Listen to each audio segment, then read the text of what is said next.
Hello students, मैं John के YouTube channel में आपका फिर से स्वागत है। और आज हम पढ़ने वाले हैं अदिश त्रिगुणा के बारे में।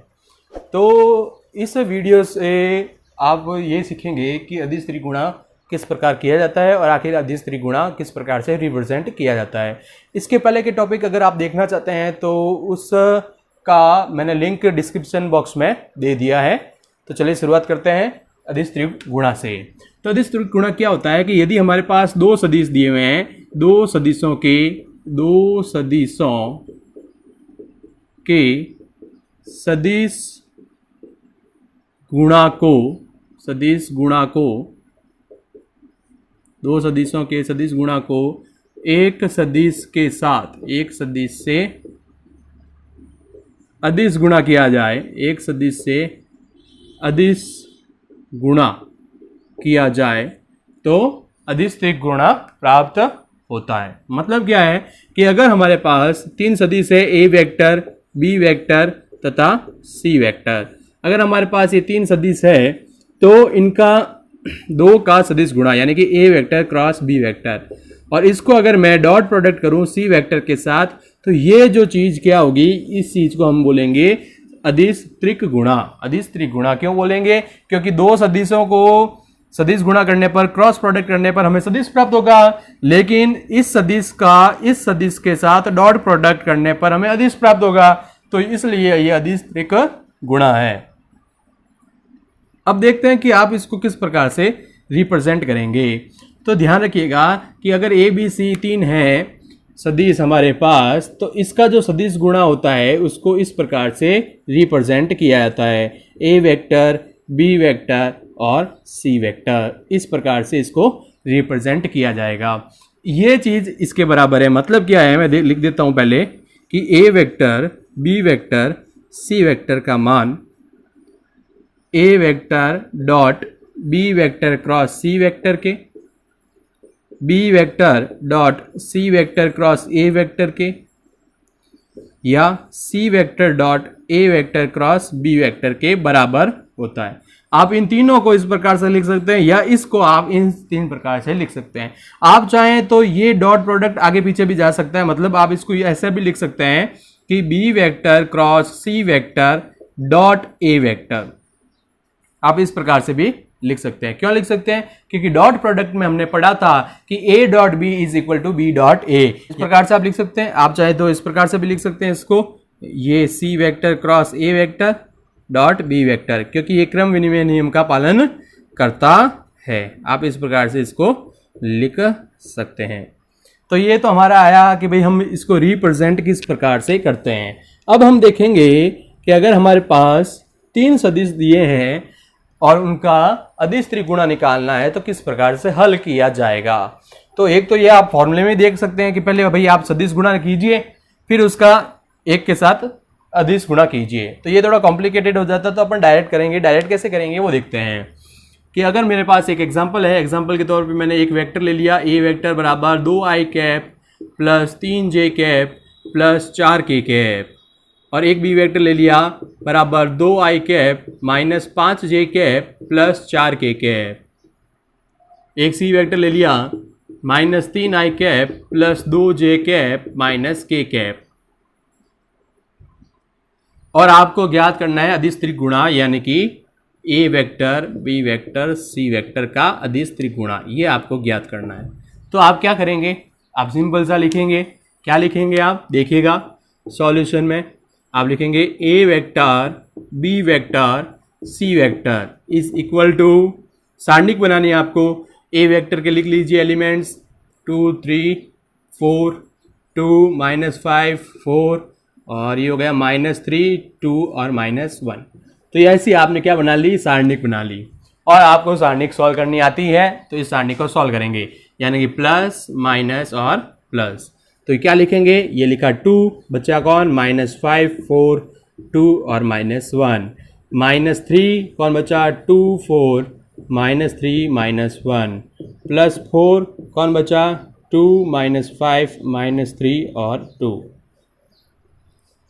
अब आगे लिखते हैं 2, इसको गुणा करना है तो ये हो गया 5 - 8, इसको गुणा करेंगे तो -2 + 12, इसको गुणा करेंगे तो 4 - 15। तो इस प्रकार से हो गया ये। तो ये हो गया 2, इसको सॉल्व करेंगे तो -3, ये -3, इसको सॉल्व करेंगे तो +10, ये 4, इसको सॉल्व करेंगे तो -11। तो इसको आपको सॉल्व करना है, यानी कि आंसर आ जाएगा आपके पास -6 -30 -44। तो इसको आपको जोड़ लेना है। तो ये हो जाएगा -44 और -6 हो गया आपके पास -50 और -30 हो गया -80। तो आगे बात समझ में, क्या करना है आपको, जो ABC दिया हुआ है उसको आपको सारणिक में लिख देना है। जैसे 3 4 2 3 4 दिया था, 2 3 4 लिख दिया, 2 -5 4 लिखा था, 2 -5 4 लिख दिया, -3 2 और -1 लिख दिया। फिर वही प्लस माइनस प्लस लगाया, सारणिक जैसे सॉल्व करते हैं वैसे सॉल्व किए हमने, लिखा है यहाँ पर और इसको सॉल्व किया है। ये हो गया -+5, वो माइनस का साइन जो आता है, और फिर 4 दूनी 8। इसी प्रकार से -2, वो माइनस इसको प्लस बना देगा। यहाँ पर ऐसा कैसा माइनस प्लस बनेगा, लेकिन वो माइनस लिखते हैं अपन सॉल्व करते वक्त, वो ये माइनस आ गया। तो इस प्रकार से जब आप इसको सॉल्व करेंगे तो अपने पास आंसर आएगा। तो आप चाहें तो इसको इस प्रकार से भी सॉल्व कर सकते हैं और आप चाहें तो इस फॉर्मूले से भी सॉल्व कर सकते हैं। अब इस फॉर्मूले से कैसे सॉल्व होगा, पहले आप B क्रॉस C निकालेंगे। यानी इस क्वेश्चन में ये जो B क्रॉस C है, मैं बता देता हूँ इस तरफ लिख के, पहले आपको क्या निकालना पड़ेगा, B vector cross C vector, B vector cross C vector. यानी कि B और C का मान रखेंगे ऐसे I J K, और B और C का मान क्या है, 2 -5 4 -3 2 और -1। तो पहले इसका आंसर निकालेंगे, जो आंसर आएगा उसको A वेक्टर के साथ डॉट प्रोडक्ट करेंगे, जो आंसर आएगा उसको A वेक्टर के साथ डॉट प्रोडक्ट करेंगे, तो आंसर ये आएगा -80। अगर आप चाहें तो ये भी सॉल्व कर सकते हैं, तो भी आंसर -80 आएगा, ये सॉल्व करेंगे तो भी -80 ही आएगा। आगे बात समझ में आपको, तो नोट कर लीजिए ये। अब हम कुछ महत्वपूर्ण बिंदु देखेंगे अदिश त्रिगुणा से रिलेटेड। तो अदिश त्रिगुणा को हम कैसे लिखते थे, पहले लिख देते हैं A B और C, और इसको हम लिखते थे A vector dot B vector cross C vector से। आपने ये रिप्रेजेंटेशन भी देखा था कि इसमें हम क्या करते हैं, सारणिक बना देते थे A1 A2 A3 B1 B2 B3 C1 C2 C3। तो पहला नियम क्या बन गया, जो सारणिक का नियम है वो यहाँ पर लागू होगा। यानी कि अगर आपके पास A वेक्टर B वेक्टर और C वेक्टर है, तो ये बराबर होगा -A vector C vector B vector के। मतलब क्या है कि अगर आप कोई भी पंक्ति और स्तंभ, सारणिक में पढ़ा होगा सारणिक के गुणधर्म, पंक्ति और स्तंभ को चेंज करने पर माइनस का साइन लग जाता है। तो यहाँ पर भी देखिए A B C है, हमने क्रम परिवर्तन किया, तो क्रम परिवर्तन करने पर क्या लग जाएगा, माइनस लग जाएगा। दूसरा क्या है कि अगर आपके पास एक जैसे दो वेक्टर आते हैं, B वेक्टर ऐसे लिख दिया जैसे, ठीक है, तो इसका आंसर सीधा क्या होगा, 0 होगा। क्या होगा, 0 होगा, याद रखिएगा। या फिर आप ऐसा भी लिख सकते हैं कि A vector B vector C vector 0 कब होगा, जब कोई दो, इनमें से कोई भी दो सदिश समान या समांतर हो, अगर इन दोनों में से कोई भी दो सदिश समान हो गए या समांतर हो गए। समान के लिए तो मैंने ये लिख दिया यहाँ पे, समांतर की कंडीशन भी बता रखी है कि A वेक्टर बराबर लैम्बडा B वेक्टर होता है, ऐसा, ठीक है ना। तो अगर ऐसा भी हो जाता है तो भी इसका आंसर क्या आएगा, 0 आएगा। आगे की प्रॉपर्टी देखते हैं कि A vector B vector C vector के जो हमारे पास था अदिश गुणे के रूप में इस प्रकार से, तो इसका जो डॉट और क्रॉस है वो अपनी जगह चेंज कर सकते हैं। मतलब आप इसको क्या लिख सकते हो, आप लिख सकते हो A vector cross B vector dot C vector, ये आप लिख सकते हो। यानी कि क्रॉस डॉट की जगह डॉट क्रॉस की जगह जा सकता है। ये सिंपल सा एक और पॉइंट आ गया है।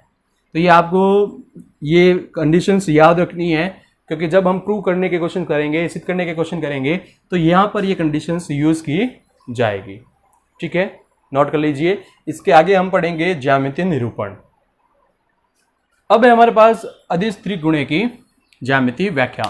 तो आप देखिए यहाँ पर हमने 3 सदिश लिए हैं, A वेक्टर B वेक्टर व C वेक्टर। ठीक है, तो ये आप यहाँ देखिएगा कि जो OP वेक्टर है, ये वाली चीज, ये जो है वह बी व सी दोनों के ऊपर क्या है, लंबवत है। बी वेक्टर व सी वेक्टर पर लंबवत है। कौन लंबवत है, ओपी। तो ध्यान रखिएगा कि ओपी वेक्टर को हम क्या लिख सकते हैं, B vector cross C vector, क्योंकि हमने पढ़ा था सदिश गुणे में कि दो सदिशों पर लंबवत सदिश होता है तीसरा, तो ये B vector cross C vector हमने यहाँ पर लिख दिया है। तो मैं यहाँ लिख देता हूँ इसको एरो करके यहाँ पर कि B vector cross C vector. जो थीटा है वो B vector cross C vector तथा ए वेक्टर के मध्य का कोण है। ये देखिए थीटा, ये किसके मध्य, इन दोनों के मध्य है। तो B vector cross C vector तथा ए वेक्टर के मध्य का कोण है, ए वेक्टर के मध्य का कोण। और ये आकृति कैसी है, ये समांतर षष्ठफलक है, समांतर षष्ठफलक। अब आगे देखते हैं कि हमने क्या लिखा था, हमने लिखा था a vector dot b vector cross C vector. हम इसको क्या लिख सकते हैं, mod a vector mod b vector cross C vector cos theta. ये लिख सकते हैं कि नहीं लिख सकते, क्यों लिख सकते हैं, क्योंकि हमने पढ़ा था a vector dot b vector is equal to mod a mod b cos theta, ये हमने पढ़ रखा था, तो इस वजह से हमने ये लिख दिया। अब हम यहाँ पे क्या लिख सकते हैं, a vector dot b vector cross C vector बराबर mod b cross c mod a vector cos theta, ये लिख सकते हैं। ठीक है, ये a vector dot b vector cross C vector बराबर ये चीज क्या है, बी वेक्टर क्रॉस सी वेक्टर का मॉड। ये देखिए, ये एक समांतर चतुर्भुज बन रहा है जिसकी आसन भुजाएं हमारे पास है बी वेक्टर व सी वेक्टर, ये रही है। तो हम यहाँ पे क्या लिखेंगे, समांतर चतुर्भुज, ब्रैकेट बना देते हैं, समांतर चतुर्भुज, नाम दे देते हैं चतुर्भुज का O B D C, O B D C का क्षेत्रफल। ठीक है, अब बारी आती है कि ये मॉड ए कॉस थीटा क्या है। तो देखिए यहाँ पर थीटा ये रहा, अगर मैं यहाँ से ये लंब डाल देता हूँ ऐसे, तो ये ऊंचाई हो जाएगी 90 डिग्री यहाँ पे।